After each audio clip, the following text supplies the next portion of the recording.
my talk. Let me just give you a little synopsis about my life. I hope you don't find this too boring. I'm 45 years old. I've been in working for 23 years. I studied electrical engineering at Cornell, and I've been basically in the computer industry since that time. So I've got a few years under my belt, hopefully a few years more to go. I started my career at Intel. Now this was back in 79, 80, and 81. I was there for 3 years, and I actually got to see a really interesting transition there. This is when they were basically being clobbered and killed in the memory business, which is what their business was, and we're moving into the microprocessor business, which hadn't really happened yet. And this was a very difficult time for them, and it was an interesting transition to go through, so that was something I learned back then. I then went to join a startup company. I wasn't one of the founders. I didn't design the product. It was Grid Systems.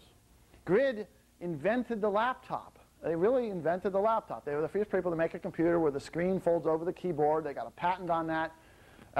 I joined them not in engineering, but in a marketing role, actually, a training and marketing role. But I helped them launch that product, and that was a company that struggled. They never could fail, and it was either like put them out of their misery or just make them successful. But no, they just kind of hung in there for quite a number of years. They were really doing a really hot, creative idea, but the people who founded that company came out of the mini computer business, and so the softer thoughts they had were sort of mini computer thoughts, and they kind of missed the beginning wave of the PC revolution. But it was interesting to be there. I was there on and off almost for a total of 10 years until 1992. During that time, I actually created my first product, which is an entrepreneurial effort in its own right. I convinced the company that they ought to go into a new business. They ought to, let me run the whole thing. They ought to let me create it and build it. And this was in the late 1980s, and it was the first pen-based computer that really came to the market. I didn't call them pen-based computers, but that's what it was. I brought one with me. What happened to my bag? Right here.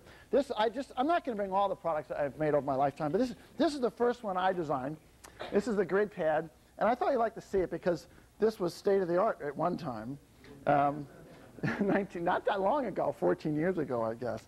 We had reasonable success with this. We actually built a business at its peak was about $30 million a year around 10 years ago, which wasn't too bad. But I did that under the auspices of Grid, and it wasn't really a startup, but it was in many ways entrepreneurial within that company. In 1992, I got the idea. Well, some people told me about the idea, and I thought it was a good one. They said, "Hey, we like these things. This is pretty cool, but can you make one that's a lot smaller and more personal?" And then I got this bug at that time. And the bug, I started realizing, I had this sort of thought about personal computing in general.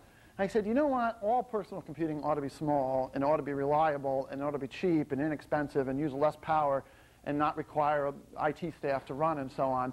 And I became convinced, and I still believe this, that the future of personal computing, if you think about the world and 6 billion people on it, the future of personal computing had to be something much smaller and simpler than what we had at that time, that what we typically consider a personal computer today.